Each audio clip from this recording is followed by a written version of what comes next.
नमो अरिहन्ताणं नमो सिद्धाणं नमो आयर्याणं नमो वज्रायाणं नमो लोये सव्वसाहूणम् ऐसु पञ्चनमुक्कारो सर्वपावपणासनो मङ्गलाणञ्च सव्वेसिं पदमं हवै मङ्गलम् जय आस्वाद्य यद्वाक्यरसम्बुधानां पीयूषपानेऽपि भवेद्गुणैव नमामि तं विश्वजनीनवाचं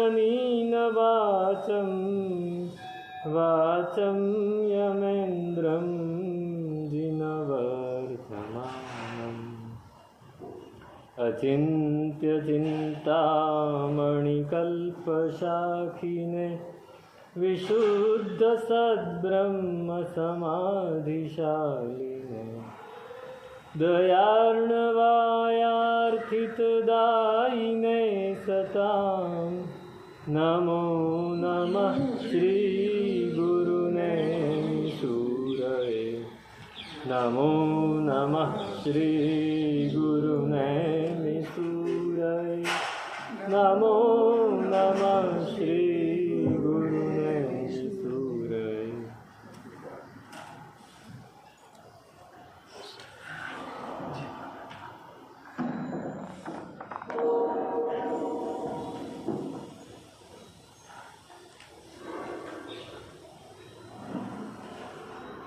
पश्यन्नेव परद्रव्यनाटकं प्रतिपाटकं भवचक्रपुरस्थोऽपि नामूढः परिखीड्यते। નરસિંહ મહેતાના સ્મરણ સાથે શરૂ કરી એમનો રાગ ગાયો હતો કેદારો. ઇતર પરંપરામાં હોવા છતાંય મોહ કેટલો છોડી દીધેલો, કેટલો મોહ એમણે છોડી દીધેલો કે ભગવાનની ભક્તિ એ પોતે જેને ઈષ્ટ માનતા હતા એનામાં એ ભક્તિ ધરાવતા હતા, પણ એ ભક્તિને કારણે એમણે સંસારની માયા પણ છોડી દીધી. જાગીને જોઉં તો જગત દિશે નહીં, ઊંઘમાં અટપટા ભોગ ભાસે. જાગીને જોઉં તો જગત દિશે નહીં. જ્યારે હું અત્યાર સુધી ઊંઘતો હતો અને એમાં મને અટપટા ભોગ બધા ભાસતા હતા, પણ જેવો જાગ્યો તો આખી દુનિયા દેખાતી નથી. આપણે પણ ઊંઘમાં જ છીએ, સતત મોહ નિદ્રામાં આપણે પડેલા છીએ, એમાંથી બહાર નીકળવાનું છે. તો કહે છે કે પશ્યન્નેવ પરદ્રવ્ય નાટકમ પ્રતિપાટકમ ભવચક્ર પુરસ્થોપી નામૂઢ પરિખિદ્યતે. આ ભવરૂપી જે નગર છે, આ ભવરૂપી નગર છે, આ સંસારરૂપી એક નગર છે, અને નગરના અનેક વિભાગો છે. આપણા જૂના નગરોમાં પાડા રહેતા, વાડા રહેતા, પોળ રહેતી. આજે પાટણમાં જાઓ તો પાડા મળે, બધા વાડા મળે ને પાડા મળે, ને પોળ અમદાવાદમાં જાઓ તો પોળો મળે. તો એ પાડા અહીં કહે છે કે પ્રત્યેક પાડે નવા નવા નાટક ચાલુ છે. તમે એકેન્દ્રિયમાં જોવા જાઓ, એકેન્દ્રિય નામનો પાડો છે, એમાં નવા નાટક જોવા મળે. બે ઇન્દ્રિયમાં બીજા જ જોવા મળે, તે ઇન્દ્રિયમાં બીજા જોવા મળે. મનુષ્ય ગતિમાં કંઈક જુદું જોવા મળે, તિર્યંશ ગતિમાં વળી જુદું જોવા મળે. પ્રત્યેક જગ્યાએ કંઈક ને કંઈક જોવા મળે, અને એ ચાલ્યા જ કરે છે. અને આપણે પણ એ નાટકના ભાગ છીએ. આપણે શું કરીએ છીએ? આપણે આપણું એક પાત્ર ભજવતા રહીએ છીએ, પણ એ પાત્ર ભજવતી વખતે પેલી ભવાઈ હોય ને, એ નાટક હોય કે અત્યારની ફિલ્મો હોય, મૂવીઝ હોય કે સિરિયલો હોય, એમાં પેલા નાટક જ ભજવે છે ને. મૂળ તો જે એક્ટર હોય શું કરે છે? હા, એ પોતાનું પાત્ર ભજવે છે. એ એમાં ગમે એટલા ઓતપ્રોત થઈ ગયા હોય, પણ એમ ના માને કે હું આ જ છું. એમ માને ખરા કે હું આ છું? બહાર નીકળ્યા પછી અક્ષય કુમાર જ થઈ જાય, બહાર નીકળ્યા પછી એ સલમાન ખાન જ થઈ જાય, અને બહાર નીકળ્યા પછી એ અમિતાભ બચ્ચન જ થઈ જાય. હા, ઓરિજિનલ રૂપમાં. એ ભલે ગમે એટલું એમને પાત્ર ભજવ્યું હોય, પણ ગમે એટલા અંદર ઇન્વોલ્વ થઈ ગયા હોય, જાણે પોતાને એ વ્યક્તિને પોતાની અંદર એમને પ્રગટ કરી દીધો, એ હદે એ પાત્ર ભજવે, પૂરેપૂરા દિલથી પાત્ર ભજવે છતાંય, અને એ બહાર નીકળે ત્યારે એને કાંઈ લેવા દેવા ન હોય, તો થઈ ગયું, પાત્ર પૂરું થઈ ગયું. બસ એ આપણે આપણા જીવનમાં લાવવાનું છે. આપણે જે અત્યારે કરી રહ્યા છીએ પાત્ર ભજવી રહ્યા છીએ. હું સાધુનું પાત્ર ભજવી રહ્યો છું, તમે શ્રાવકનું, તમે ઘરના વડીલનું કે માતા પિતા જે પણ હોય, તમે એનું પાત્ર ભજવી રહ્યા છો. એ પાત્ર ભજવતા ભજવતા આપણે એમાં એવા ઇન્વોલ્વ થઈ જઈએ છીએ કે આપણે ભૂલી જઈએ છીએ કે હું આત્મા છું. પેલો ભૂલતો નથી, હું અક્ષય કુમાર છું. આપણે ભૂલી જઈએ છીએ, આપણે ભૂલી જઈએ છીએ. એમ કહે છે કે પશ્યન એવ પરદ્રવ્ય નાટકમ, પશ્યન પોતે આ નાટકને જુએ છે, પોતે નાટકનો ભાગ બને છે, છતાં પણ જે મોહ મૂઢ નથી ને, એ કોઈ દિવસ ખેદ પામતો નથી, એ કોઈ દિવસ અંદર સુખ કે દુઃખનો અનુભવ નથી કરતો, રાગ દ્વેષનો અનુભવ નથી કરતો. કેમ કે મોહ નથી. આપણે સતત રાગ દ્વેષનો અનુભવ કરીએ છીએ, કેમ કે મોહ છે. એટલે આપણે એમ માની લઈએ છીએ કે આ તો મારું જ પાત્ર છે, આ તો હું જ છું. ક્યાં સુધી આપણને લાગે કે આ હું છું ને આ મારું છે? ક્યાં સુધી લાગે? નહીં, મોહ આપણો એટલો બધો ભરેલો છે કે આપણને સતત લાગ્યા જ કરે છે. જ્યાં સુધી આઘાત ન લાગે ને ત્યાં સુધી નહીં લાગે. કોઈ શોક લાગ્યો, કોઈ આપણને આઘાત આપ્યો, કોઈ આપણને ઝટકો આપ્યો, ત્યારે આપણને લાગશે રે રે આ તો હું ખોટો આમાં ફસાયો. ત્યાં સુધી અરે મેં આની પાછળ બધું વેડફી નાખ્યું ને આને કાંઈ જ લેવા દેવા નથી, કાંઈ જ લેવા દેવા નથી, કાંઈ જ લેવા દેવા નથી હોતી. એ ક્યારે ખબર પડે છે? આઘાત લાગે છે. મેં કીધું ને, ભય હોય કાંઈ જ્ઞાન હોય તો આપણને ખ્યાલ આવે. હવે આપણને જ્ઞાન તો છે નહીં, એટલે ભય હોય ત્યારે જ ખ્યાલ આવે છે. સમજણ તો છે નહીં, સમજણ છે પણ એ ઉપર છલ્લી છે, અંદરની નથી. એટલે જ્યારે ભય આવે છે ને ત્યારે જ આપણને ખ્યાલ આવે છે. હા, પણ આઘાત લાગે ત્યારે ભય લાગે. કોઈ આવીને તમે એની પર પૂરેપૂરો વિશ્વાસ મૂક્યો હોય ને આવીને તમને દગો આપે ત્યારે આઘાત લાગે. આઘાત આપણે દુનિયામાં જોઈએ છીએ, કોઈ માણસને આવો આઘાત લાગે તો આપઘાત બી કરી નાખે. એ મરી જાય છે. કેમ? એને આઘાત લાગી ગયો. પણ એ આઘાત લાગ્યો એ હકીકતમાં અધ્યાત્મ પરંપરામાં ગુરુઓ છે ને એ શિષ્યોને આઘાત આપતા, આઘાત આપે. આઘાત એવો આપે કે પેલાનું અંદરથી રૂપાંતરણ થઈ જાય અચાનક.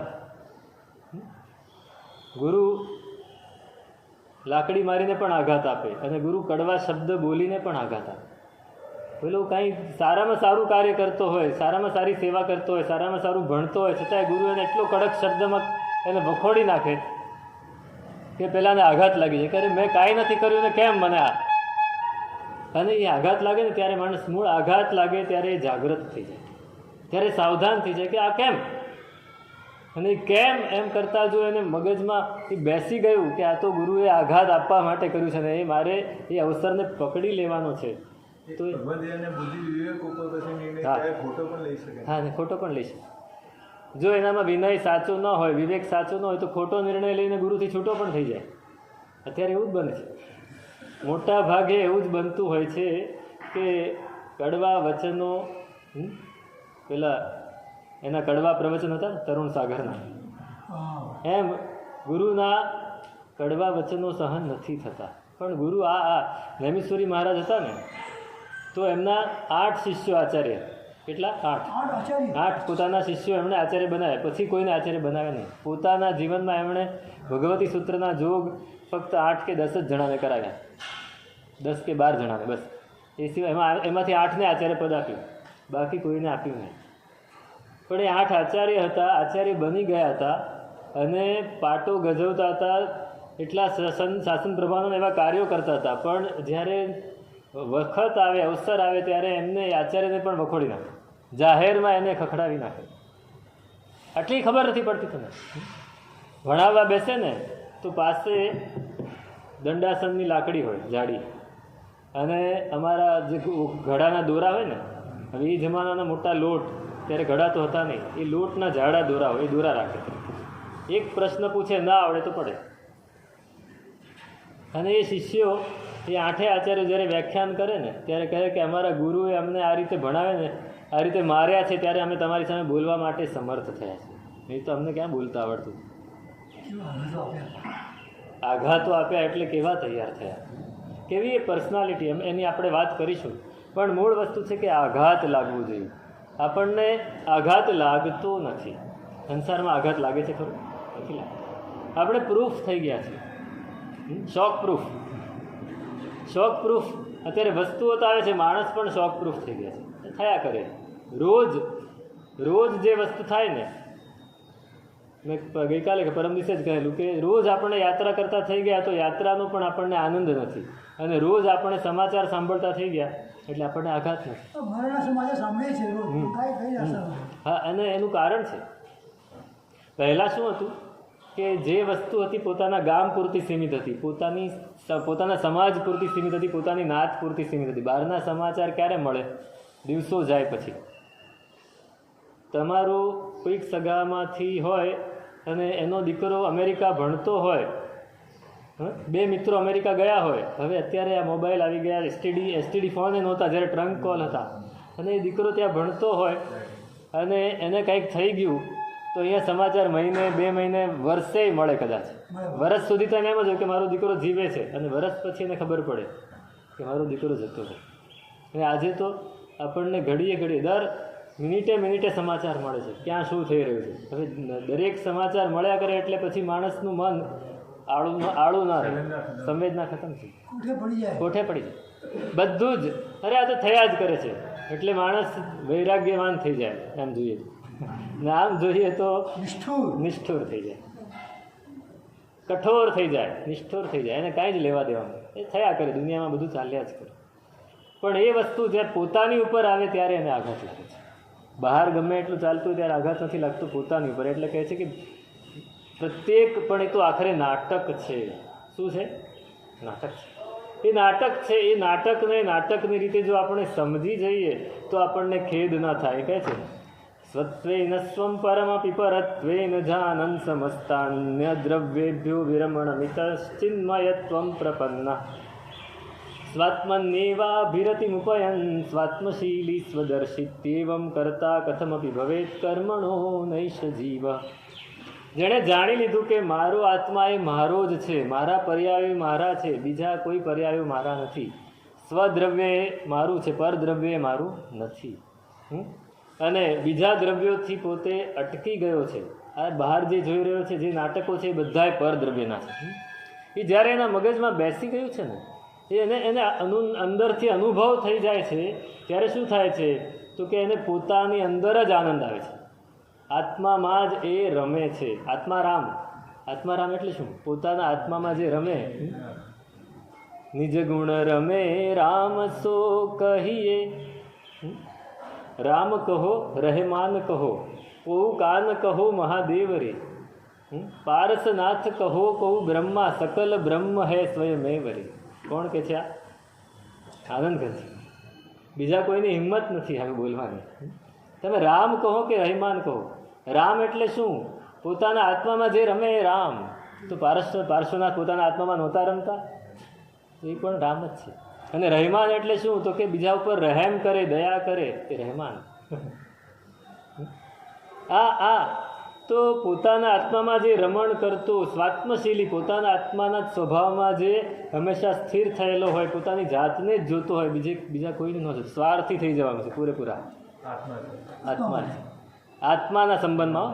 હા, આપણે પૂતગલના સંબંધમાં પ્યોર સ્વાર્થી છે, આત્માના સંબંધમાં પ્યોર પરાર્થી છે. આત્માના સંબંધમાં સ્વાર્થી થઈ જાઓ તો શું થશે? તો કે તમને એક પણ કર્મ બંધાશે નહીં. એવમ કરતા કથમપી ભવેત કર્મણો નૈષ જીવ. તો કર્મનો એ કરતા બનતો નથી, કર્મનો ખાલી દ્રષ્ટા જ રહે છે. સાક્ષી ભાવ, દ્રષ્ટા ભાવ ક્યારે આવે છે? જ્યારે પોતાની અંદર સ્થિર થાય છે ત્યારે. તો નહીંતર શું થાય કે સતત પરભાવમાં મન રમ્યા જ કરે, અને એમ થાય કે આ બધું મારી સાથે આવશે. કોઈ વસ્તુ સાથે આવતી નથી ને આપણે ક્યાંક ફેંકાઈ જઈએ છીએ. ન કામ ભોગા સમયમ ઉવેંતી, નયાવી ભોગા વિગયમ ઉવેંતી, જે તપોસીય પરિગ્રહીય સો તેસુ વિમોહા વિગયમ ઉવે. ઉત્તરાધ્યયન સૂત્રમાં ભગવાને કહી દીધું કે કામ ભોગો કોઈ દિવસ આપણી સાથે નથી આવવાના, સ્વજનો કોઈ દિવસ સાથે નથી આવવાના. અરે આપણે કદાચ દુર્ગતિમાં જઈશું તો એ પણ આપણી સાથે દુર્ગતિમાં કોઈ નહીં. અમે જીવીને અસર તો કરે છે ને, અમે જ્યારે જીવીએ છીએ આપણું જીવન પાસ કરીએ છીએ અસર તો કરે છે. અસર કરે છે, પણ એ અસરથી આપણે મુક્ત રહી શકીએ છીએ ખરા? એ આપણી ઉપર ડિપેન્ડન્ટ છે. આપણે કેટલા એ અસરથી મુક્ત રહી શકીએ છીએ. તમે ઇલેક્ટ્રિસિટીના ખુલ્લા વાયરને અડો તો શોક લાગે ને, પણ તમે હાથમાં મોજા પહેર્યા તો શોક લાગે? બસ હાથમાં મોજા પહેરી લે. આ સંસારના ઇલેક્ટ્રિકના વાયરનો શોક લાગ્યા જ કરે છે. પછી આપણે શોક પ્રૂફ થઈ જઈએ તો અલગ વસ્તુ છે. પણ એ શોક લાગે છે ત્યારે આપણે જો મોજા પહેરી લઈએ છીએ, મોહને કાઢી નાખીએ છીએ, તો આપણને કોઈ શોક નથી. એ આપણી સાથે કોઈ દુર્ગતિમાં આવવાના નથી. પેલા વાલ્મીકીને પૂછેલું, વાલિયા લુટારાને, કે તારા પેલા મહારાજે કે જ્યાં પૂછી આવ કે તારી સાથે આ બધાએ તે પાપ કર્યું છે એના ફળ ભોગવશે, એના ભાગીદાર બનશે? તો કે ના, તારી સાથે દુર્ગતિમાં આવશે તો કે નહીં આવે કોઈ. તો શું કરવા બધું આ કરે છે? શું કરવા કરે છે? એ વાલિયા લુટારાને સમજાય છે, પણ વાલા શ્રાવકને નથી સમજાતું. સમજાતું નથી. તો હા કમ્મેશ્વરાય ધમ્મેશ્વરા. આપણે કર્મમાં તો બહુ જ શૂરવીર છીએ, પણ ધર્મમાં નથી. તો આ સંસારમાં જે કંઈ પણ છે તે પરદ્રવ્યનું, પરભાવનું નાટક છે. એ નાટકને બરાબર સમજી લેવું છે. આપણે નાટકને સમજી નથી શકતા અને આપણે માની છીએ કે આ બધું સાચું થઈ રહ્યું છે. સાચું થઈ રહ્યું છે. મૂવી જુઓ તો શું થાય? કરુણ દ્રશ્ય આવે તો આંખમાંથી આંસુ આવી જાય ને. હવે કાંઈ જ લેવા દેવા. પેલો ગ્લિસરીન લગાડીને આંસુ કાઢતો હોય. ગ્લિસરીન લગાડીને આંસુ કાઢતો હોય અને જેવું, અથવા તો એકબીજા અંદર ઝઘડતા હોય, એકબીજાને એવા મારતા હોય, કૂટતા હોય અને પાછા બહાર નીકળીને બે જણા સાથે ચા પીતા હોય. અંદર આ ચાલતું હોય, બહાર આ ચાલતું હોય, છતાંય આપણે એમ માનીએ કે માર એને બહાર બરાબર. શું કરો? હા, એ પરિસ્થિતિમાં આપણે ખેંચાઈ જઈએ છીએ. હવે એ તો નાટક છે. એ નાટક છે તોય ખેંચાઈ જઈએ. સાચામાં તો આપણે ખેંચાઈ જઈએ. જે સાચું નાટક ચાલી રહ્યું છે એમાં કેટલા ખેંચાઈ જઈએ? હા, ઇન્વોલ્વ થઈ જવાય છે. થઈ જવાય છે ને, થઈ જઈએ છીએ. કર્મણી પ્રયોગ નહીં વાપરો. તો શું થાય છે? આપણે સતત એ નાટકમાં જતા રહીએ છીએ અને એ મોહને આપણે આત્મસાત કરી દઈએ છીએ. કેવી રીતે? તો કહે છે કે વિકલ્પ ચષકૈર આત્મા પીત મોહા સવો હ્યયમ ભવચ્ચ તાલ મુત્તાલ પ્રપંચ મધિતિષ્ઠતિ. મોહની મદિરા આપણે સતત પીતા રહીએ છીએ. એ નાટકની અંદર એવા ઇન્વોલ્વ થઈ જઈએ છીએ કે ત્યાં દારૂ પી લઈએ છીએ. શેનો? મોહનો દારૂ. કોઈ માણસ દારૂ પીવે એ શું કરે? પછી ભાન ભૂલી જાય. બધા જ ગાંડા કાઢે. દારૂના પીઠામાં જઈને જુઓ તમે. દારૂના પીઠામાં જઈને જુઓ એ શું કરશે કંઈ ખબર જ નથી. એક ભિખારી છે ને, એ ભીખ માગવા માટે નીકળ્યું. તો હનુમાનજીનું મંદિર હતું, એની બહાર બેસી ગયું. પણ ત્યાં તો શનિવારે જ લોકો આવે, વધારે ચાલુ દિવસોમાં તો બહુ આવે નહીં. કોઈ એને આવ્યા તો એને કાઢી મૂકે. અહીં કેમ બેઠો છે? ઉઠ, અહીં તો બધા ભક્તો આવે છે, તારે અહીં નહીં બેસવાનું, કાઢી મૂકે. બીજા મંદિર પાસે જઈને બેઠો, ત્રીજા મંદિર પાસે જઈને બેઠો, બધા એને કાઢ્યું. એને વિચાર્યું મંદિરમાં જવાનો કોઈ અર્થ નથી, મસ્જિદમાં ગયું. તો મસ્જિદવાળાએ પણ કાઢ્યું. અલે અહીં કેમ આવ્યો છે? તારે નહીં આવવાનું અહીંયા. ત્યાંથી કાઢ્યું. ચર્ચની બહાર જઈને બેઠો, ત્યાંથી પણ કાઢ્યું. બધેથી કાઢ્યું. હવે કરવું શું? તે દારૂના પીઠા પાસે જઈને ઊભો હતો, હાથમાં વાટકો લઈને. એને ખબર હતી, એને એમ કે હવે ક્યાં ભીખ માગું, પેટ ભરવા માટે કંઈક તો જોઈએ.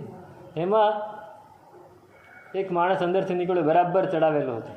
એને ભિખારીને જોયો અને ખિસ્સામાંથી નોટો જેટલી હતી બધી કાઢીને એના વાટકા મૂકી દીધી. પેલો કે ભગવાન તું રહે છે ક્યાં ને સરનામું ક્યાંનું આપે છે? એમ કે તું રહે છે ક્યાં, સરનામું ક્યાંનું આપે છે? બધા સરનામે જઈ આવ્યો પણ કાંઈ મળ્યું નહીં. એને અહીંયા મળ્યું. એટલે એને કાંઈ ખબર નથી. પેલા દારૂડિયાને કંઈ ખબર નથી. એને તો બસ પીધેલાનો નશો છે ને, એને આપી દીધું. એને નશો હતો અને એને આપી દીધું. માણસને જ્યારે નશો હોય, પબમાં જઈને જુઓ તમે. અત્યારે એને પબ કહેવાય છે. આપણે તો પરબ હતી પહેલાં, હવે આ પબ છે. એ પબમાં જઈને જુઓ લોકો શું ધંધા કરતા હોય છે.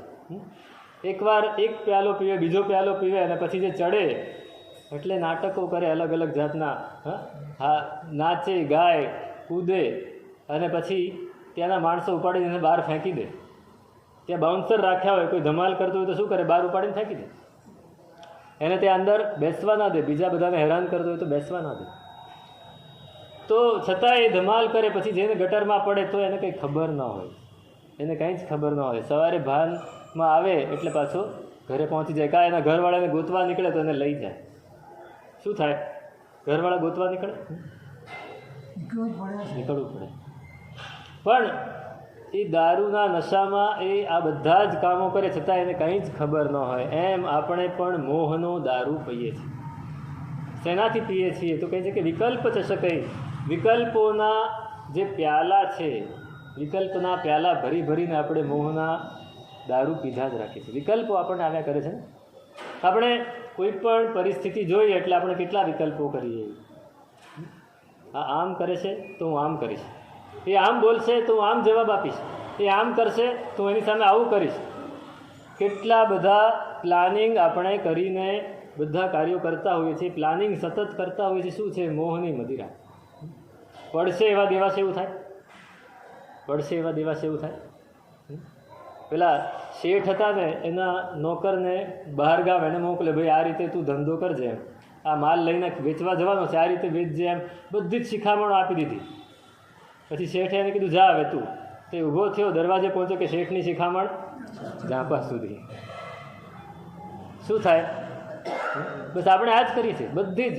આમ કરજે, તેમ કરજે, આવું કરજે, તેવું કરજે. એટલે ભાઈ ત્યારે પરિસ્થિતિ શું આવશે એની સામે તેને ફેસ કરો. પહેલેથી એટલા બધા પ્લાનિંગ કરો છો અને મોહને વધાર્યા.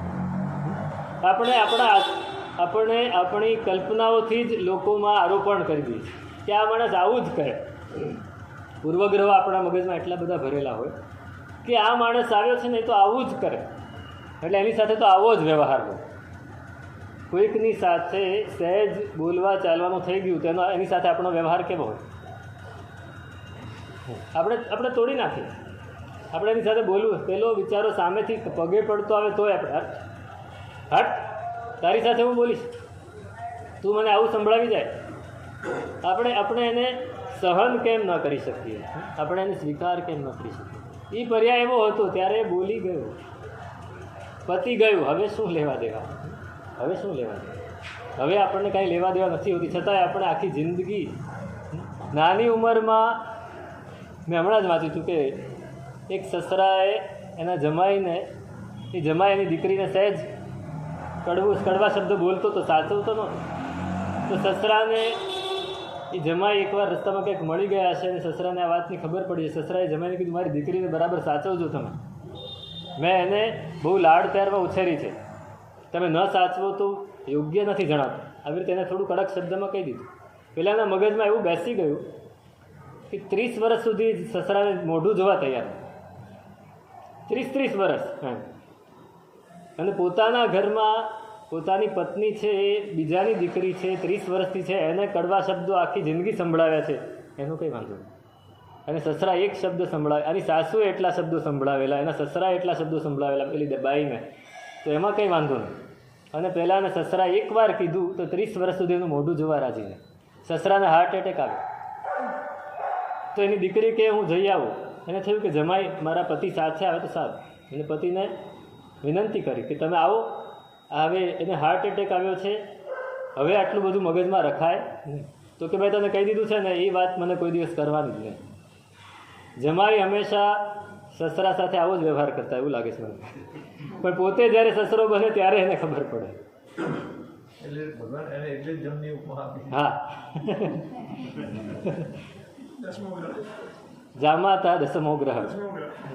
પણ પછી શું થયું કે એ જે જમાઈ હતો એના દાદીમાં, એના માતા પિતા ગુજરી ગયેલા, દાદીમાં હતા. એ દાદીમાએ એ જમાઈને સમજાવ્યો કે એટલે આ 30 વર્ષથી તારું બધું જ સહન કરે છે, કોઈ દિવસ એક શબ્દ બોલી નથી કે હું મારા પિયરે જતી રહું. તારા આખા કુટુંબને સંભાળે છે, તારા દીકરાઓને, તારું ઘર, મને. મારી તો એની કોઈ જવાબદારી નથી ને, એના તારા માતા પિતાની એની જવાબદારી હતી, મારી જવાબદારી નથી ને. છતાંય મને એટલું સંભાળે છે અને તને એટલું ખબર નથી પડતી કે આવા પ્રસંગે જવું જોઈએ. અને 30 વર્ષ પહેલાં એકવાર એને કીધેલું તારી દીકરી હોય ને એને તારો જમાઈ હેરાન કરતો હોય તો તું એને કહે કે નહીં? તો કે કહું ને, એમાં શું વાંધો છે? તો કે એને તને કહેવાનો હક નહીં એટલો? એને ખોટું કર્યું હતું અને એને રિયલાઇઝ થયું. પણ કેટલા વિકલ્પો કર્યા 30 વર્ષમાં, કેટલો દ્વેષ બાંધ્યો, કેટલો દ્વેષ બાંધ્યો. આ દ્વેષ એ આપણે મોહ છે, સતત બાંધ્યા જ કરીએ છીએ. વિકલ્પ ચશકે રાતમાં ક્યારેક સ્નેહ આવે, ક્યારેક કોઈની ઉપર એટલો બધો પ્રેમ ઉમટી જાય ને ક્યારેક કોઈની ઉપર વેર લાગવા માંડે. ક્યારે પ્રેમ ઉમટે ને ક્યારે વેર થઈ જાય પ્રેમનું ખબર નથી પડતી. બે યુવાન ને યુવતી એ અચાનક ભેગા થાય અને એક પહેલી નજરે પ્રેમ થાય અને ખૂબ આગળ વધે અને પછી પરણીએ જાય અને પછી 2 વર્ષમાં છૂટાઈ પડી જાય. કેમ? મોહના દારૂ પી ગયા એટલે પછી બધું સારું લાગવા માંડે. જેવો દારૂનો નશો ઉતરે બધું ખરાબ લાગે. ક્યારે છૂટા પડી જાય એ ખબર નથી પડતી. અત્યારે સૌથી વધારે કેસ છૂટાછેડાના ચાલે. કોર્ટોમાં સૌથી વધારે કેસ તેના ચાલે, છૂટાછેડાના ચાલે. પહેલાં બધું ઘરમાં ને ઘરમાં સમાઈ જતું. ભલે ગમે એટલું હોય પણ આપણે કહીએ કે ઘરના સહનશીલતા ઘટી ગઈ. વિકલ્પો બધાને પોતાનો ઈગો નડે છે. ઈગો શું છે? મોહ છે, અહંકાર છે. પહેલાં તો માતા પિતા નક્કી કરતા હતા તો પણ ચાલી જતું. હવે જાતે નક્કી કરે છે તોય નથી ચાલતું. એનું કારણ શું? માતા પિતા નક્કી કરતા હતા, એ અનુભવી હતા. એ અનુભવી હતા એટલે સામેવાળાના પાત્રને સમજી જતા. એકલા પાત્રને નહોતા જોતા, એ લોકો આખા કુટુંબને જોતા હતા કે આના પરિવારમાં કેવા સંસ્કાર છે. હા, એનો સંસ્કાર કેવા છે. એના બાપાએ કે એના દાદાએ કંઈ ખોટું કર્યું હોય તો એ છોકરા સાથે આપણે સંબંધ નથી કરવો. અને આજે તમારા દીકરા કે તમારી દીકરી એમ કહી દે પિતાજી એ બધાને નહીં જોવાનું, સામેવાળો માણસ કેવો છે. હવે ક્યારે એ ઘરના સંસ્કાર એના ઉદયમાં આવે ને ક્યારે ખોટું કરવા માંડે ખબર નહીં પડે. તો ક્યારે પ્રેમ બંધાય, ક્યારે વેર બંધાય. ક્યારે પિતા છે તે પુત્રને એટલો બધો આગળ કરે એને બધું જ સોંપી દે અને પછી પુત્ર બધું હાથમાં આવે એટલે પિતાને લાત મારીને વૃદ્ધાશ્રમમાં મોકલી દે. આ બધું શું છે? વિકલ્પ ચશકે, વિકલ્પના પ્યાલાઓથી. આપણા મનમાં કેવું હોય કે દીકરાને મેં ઉછેર્યો છે તો મને પાછલી ઉંમરે તો સાચો છે ને. અત્યારે આ વસ્તુ મગજમાં એને રાખવા જેવી જ નથી. કેમ કે હું તમને કહું કે અત્યારના જે માતા પિતા છે એ પોતાના દીકરા દીકરીઓને સાચવતા જ નથી. સાચવે છે? તમે જ કલ્પના કરો કે તમે જ્યારે નાના હતા અને વિસ્તારી કુટુંબમાં રહેતા હતા ત્યારે માતા પિતા તમને સાચવતા ન હોય તોય તમે મોટા થઈ ગયા તો એ માતા પિતા પ્રત્યે ભાવ કેવો હતો? અકબંધ. માતા પિતા પ્રત્યે વિનય અકબંધ હતો. અને આજે અમે જોઈએ કે પેલું બાળક હોય એની પાછળ એની માતા કે એના પિતા પાછળ પડી જાય. હોમવર્ક કર, આ કર, તે કર. એને સ્કૂલે મૂકવા જાય, એને આ કરે તે કરે, બધું જ કરે. આખો દિવસ એની પાછળ પડેલા હોય પણ પ્રેમ નથી. એને ક્લાસમાં મૂકી આવે. જે બાળક 8 વર્ષ સુધી ઘરમાં હોવું જોઈએ એને બદલે 8 વર્ષનું, 3 વર્ષનું, 2.5 વર્ષનું થાય ત્યારથી સ્કૂલે એને મૂકી દે. પ્લે ગ્રુપમાં આખો દિવસ. ઘરમાં તો નિરાત્રે એટલા માટે ને. અત્યારે શું થયું?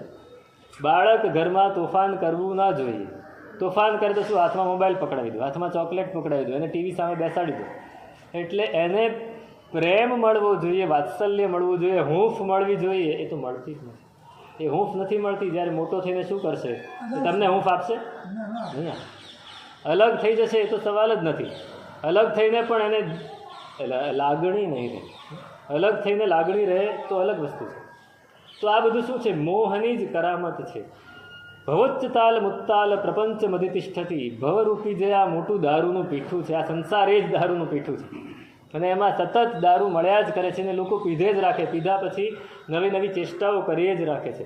ભાઈને પ્રત્યે કેટલો પ્રેમ હોય અને પછી ઝઘડે ત્યારે એવા જ ઝઘડે. પિતા બધું સોંપીને ગયા હોય દીકરાઓને.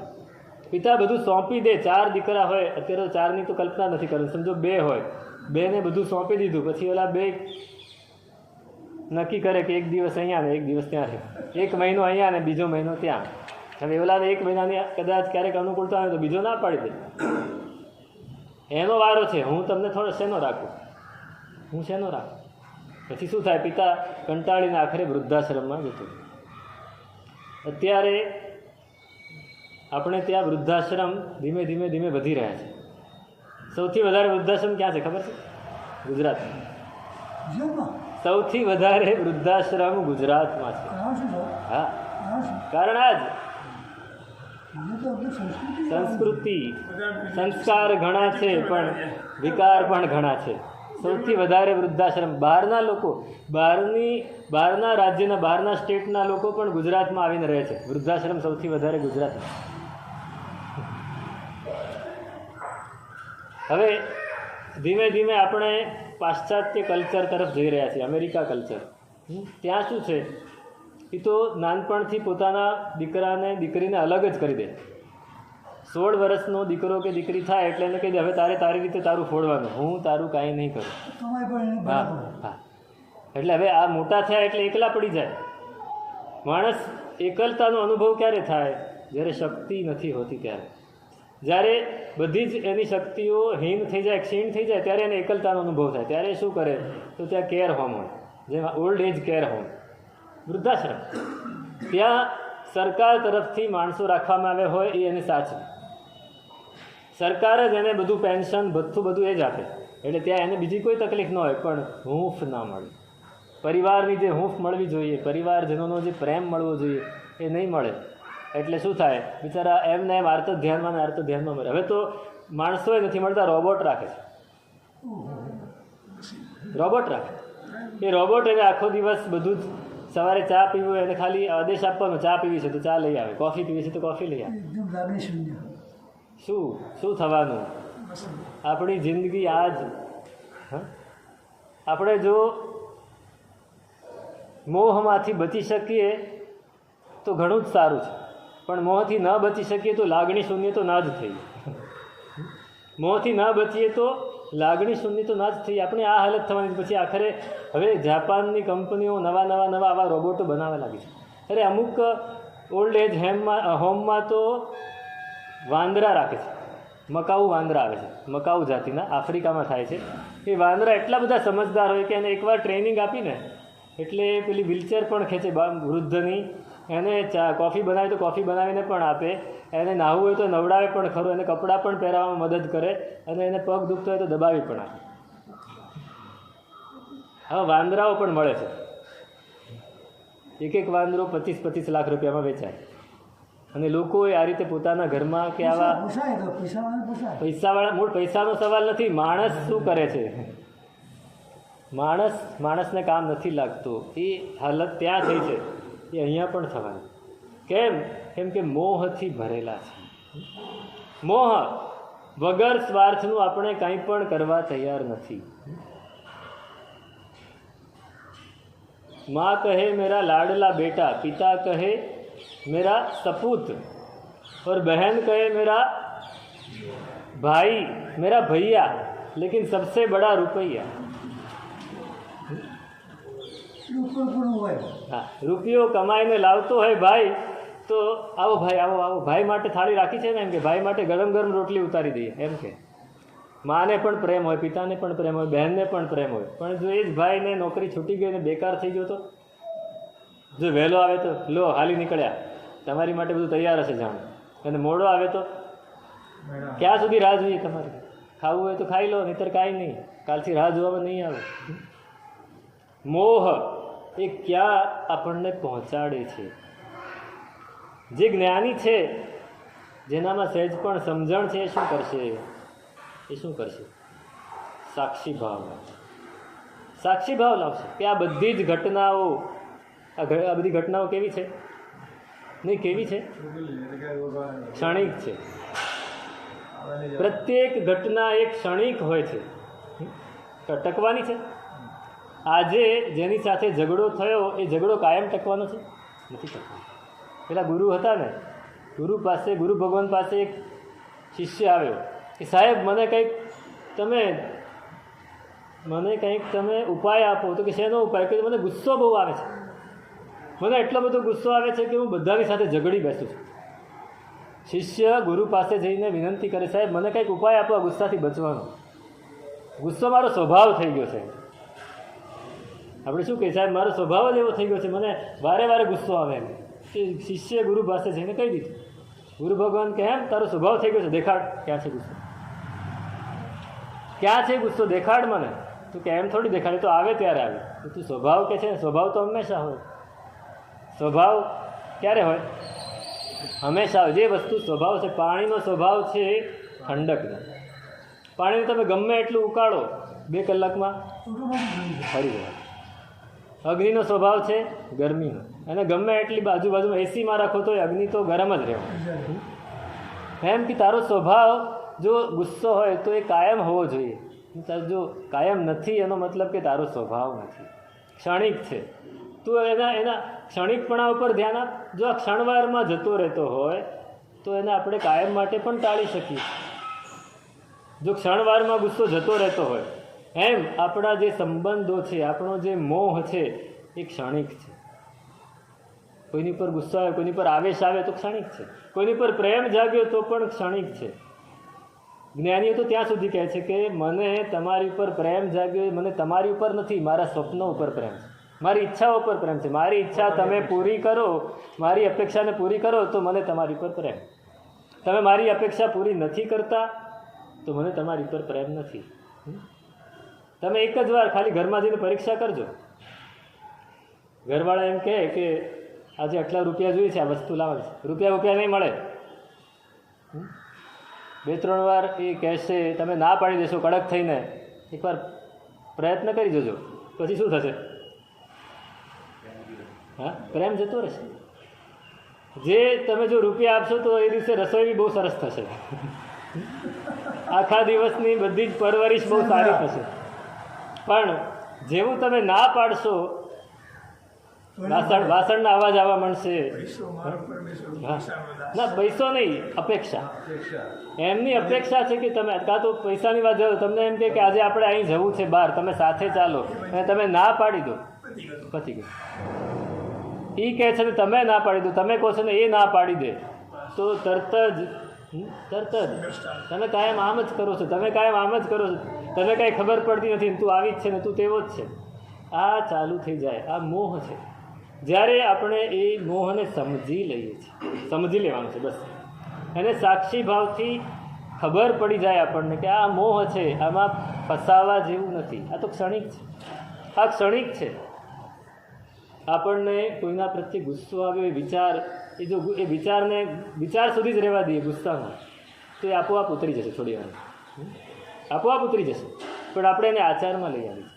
મને આ ભાઈ ઉપર ગુસ્સો આવ્યો, રાજ ઉપર મને ગુસ્સો આવ્યો, અને હું છે તે પછી બોલી જાઉં છું ને, એ હું બોલું નહીં અને મૌન રહું ને, તો આપોઆપ ધીમે ધીમે ટેમ્પરેચર ઉતરી જાય. પણ એટલી ધીરજ જોઈએ. મારી વાત નહીં, બીજાની પણ. સામેવાળી વ્યક્તિ પણ જો ગુસ્સો કરે છે તો બસ શાંતિ રાખો, શાંતિ રાખો. એના ગુસ્સાને શમવા દો. તમે સામે જો બોલશો તો એ પેટ્રોલનું કામ કરશે. હા, બધાને એમ જ થાય છે મારે જ સહન કરવાનું. હા, બધાને એમ થાય છે કે એ બોલે ને મારે જ સહન કરવાનું. આ મોહ છે, આ મોહ છે. પરમાત્મા એવું વિચાર્યું હતું કે મારે જ સહન કરવાનું. સંગમે મને હેરાન કરે ને, ગોવાળીઓએ મને હેરાન કરે ને, કટપૂતનાએ મને હેરાન કરે, હા, રાજાના કોટવાળોએ મને હેરાન કરે. કોને હેરાન કરે છે? હે? હા, ગોસાળોએ મને જ હેરાન કરે. ગોસાળો ગોટાળા કર્યા જ કરે આખો દિવસ, અને પછી હેરાન મને કરે. નહીં, કોઈ હેરાન આપણને કરી શકતું જ નથી. કોઈ નથી કરી શકતું. મેં એવી વ્યક્તિ જોઈ હતી મારા જીવનમાં. મને આવી એક વ્યક્તિ મળી હતી, સંઘના કાર્ય કરતા, ખંભાતના હતા. અને એક દિવસ રાત્રે અમે ઉપાશ્રયમાં, સાંજે રાત્રે અમે સ્વાધ્યાય કરીએ. અમારું 10:30 સુધી સ્વાધ્યાય ચાલે. 8 વાગે પ્રતિક્રમણ પતે. શિયાળાના દિવસો હતા. 2-2.5 કલાક મળે સ્વાધ્યાયના.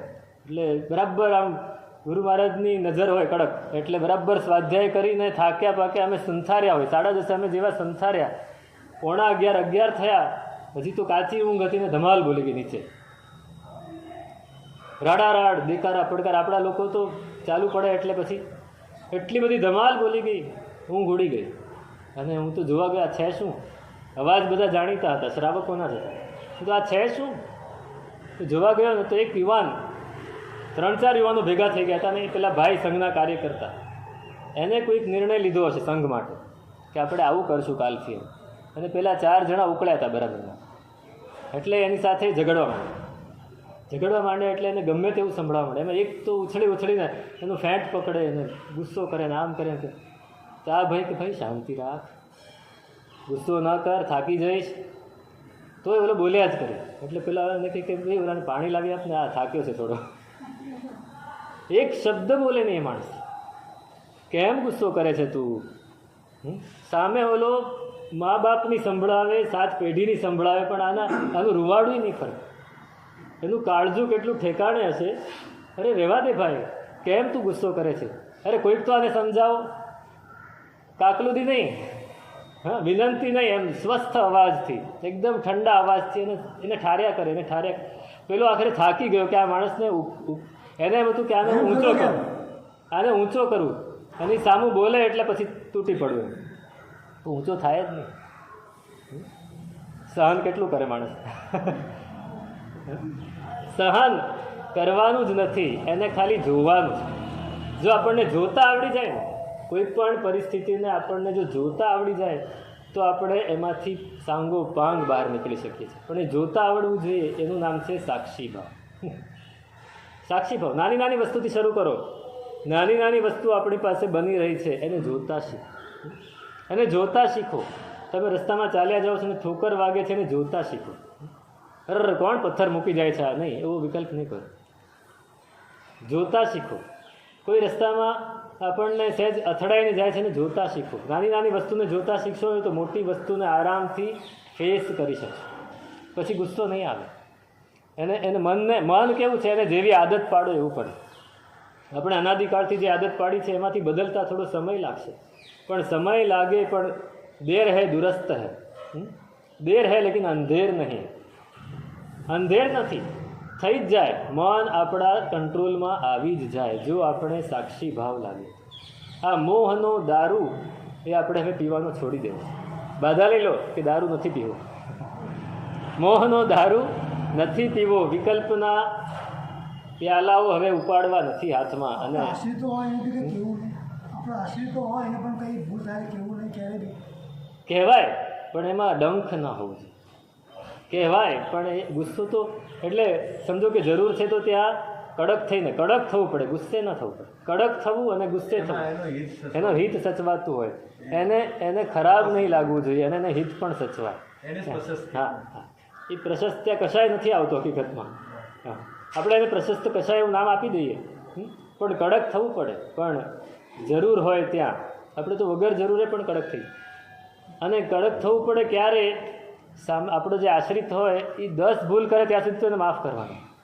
11મી ભૂલ વખતે કડક થાય. આપણે એની લાયકાત ઉપર ભરોસો રાખતા શીખવાનો છે.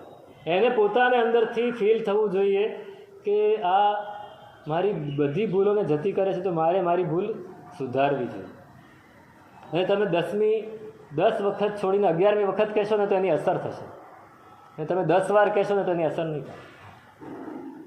જ્યારે ભૂલ કરે ત્યારે કહીએ તો એની અસર, હા, રોજ કહેવાથી અસર નહીં થાય. તો આ મોહ છે, એ મોહનું સામ્રાજ્ય છે. એની વાત છે હજી પણ આગળ કહે છે કે આપણે કેવા છીએ અને આપણે કેવા થઈ ગયા છીએ. આપણે કેવા હતા અને આપણે કેવા થઈ ગયા છીએ. કેવા હતા એ તો હતા જ નહીં, પણ મૂળ આપણો આત્મા એ કેવો છે, આપણું પોત કેવું છે અને અત્યારે કેવું બગડી ગયું છે એની વાત એ કરે છે ઉપાધ્યાયજી ભગવાન. તેનું શું સ્વરૂપ છે? અગ્રહિકા. આવતીકાલે આપણે વાંચના